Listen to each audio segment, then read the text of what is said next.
So for part 2, I'm going to do the maple leaf, and instead of making curve points, I'm working on the same file here. So I'm going to make these all corner points with handles that work independently. In Gravit, they call this disconnected points or disconnected joints.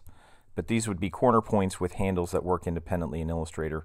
And the way this is going to work, I'll zoom into my maple leaf here, and I'll select on here, and then I'll make sure I use the sub-select tool. It's the only tool we should have to use here.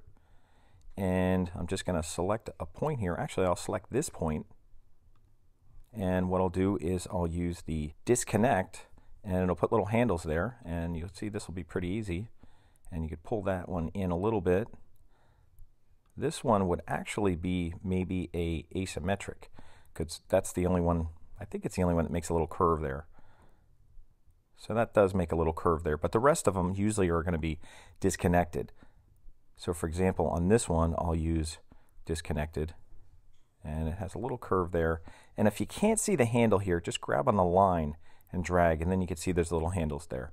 And I could skip this one, and I'll move to this one and do disconnect. Now I could see the handle pretty clearly, and I'll zoom in there. Maybe I'll zoom in just a little bit more as I do this, as I go around the maple leaf. And there is a handle there. And remember, I don't have to go all the way down. You could even do part of it, and then this one you could do part of it with a handle that's there. If you grab here, you can see I'll now have 2 handles on that path. And you could have gotten away with 1 handle, but I'll use 2. And I'll skip over this one. I'll use disconnect. I'll pull that in, see if I can get that path with 1 handle. And it looks like I can. This one I could probably just make it I could probably just do mirrored there is fine. Just move this around. I'll skip over this one, and I'll go to this one, and I'll make it disconnected. And I'll pull in the handle as much as I can, kind of symmetrical to the other one. If I have a handle here, I'll just drag that in, and that's perfectly goes into that space. I'll skip over this one, go to the next one, and I'll make that disconnected. Grab the handle, pull it down so it falls in that little gap there. This one has a little handle here that I could pull down. This one doesn't. I'm just going to go to the next one here and use disconnected and just bend that in. I could bend this down a little bit if I can possibly see that one. This one I'll skip, even though it's straight, that looks fine like that. And I'll make that disconnected. That way if I need a handle here, I could bend it in a little bit.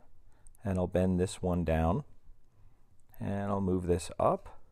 And that actually was a lot easier than doing it in Illustrator with the Convert tool. Drag that a little bit. Move this up a little bit. And just go around, make sure everything's okay. Pull that handle in a little.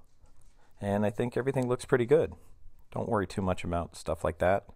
Doesn't have to be perfect, just so it looks like a maple leaf. And I'll zoom out. And that's finished. So what I'll do is I'll use my regular pointer. And I'll go to my fill color. I'll add a fill color here with the plus sign. And just find like a green color. And if it's too bright, just make it kind of a dark green color. And I'll click off of here. And if I want to get rid of this, see if I put 0, what that'll do. That seems to work. So if that delete wasn't working, just put a 0 in there. That'll get rid of the stroke. Or you could turn off the stroke, but that works fine. So I'm going to zoom out. So here's my page. So I have this exercise done. That's all you have to do for this exercise. We're going to make some logos out of these, but for now, you're pretty much done. So you can save this. And there's 2 things you could do. I'll do both, just so you see what happens. I'll share it, and I'll copy the link, and I'll go back to coursework, and I'll add a comment, insert link, I'll paste it, make sure I do new window, so when I click on it, it opens up in a new window. I'll hit OK. So that's one way to put that link in there, but also if you want to upload it, since that was the intent from Illustrator to upload this file, what you could do is go back to Gravit. I'll X out of this, and you can download this file. So I'm going to download it, and it'll go right in your downloads, so you don't have a choice of where to download it.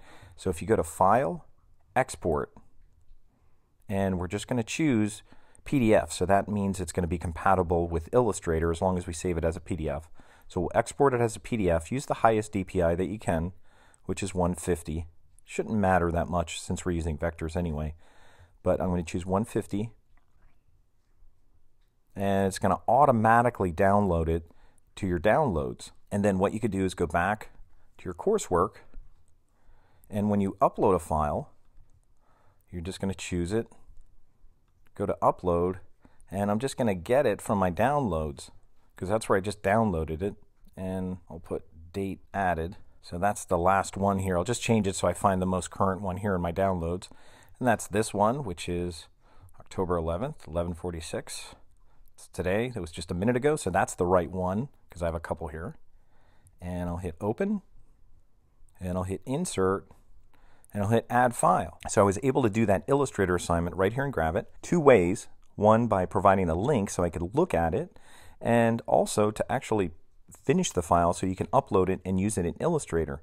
So I just have to make sure to turn it in here, and there it is, and that's the file I just did. So that's the one I did in Gravit, and I'll be able to open up that PDF in Illustrator and use those vector paths again. So that was EX6 Oak Maple, doing it in Gravit, so you could do it at home if you don't have Illustrator.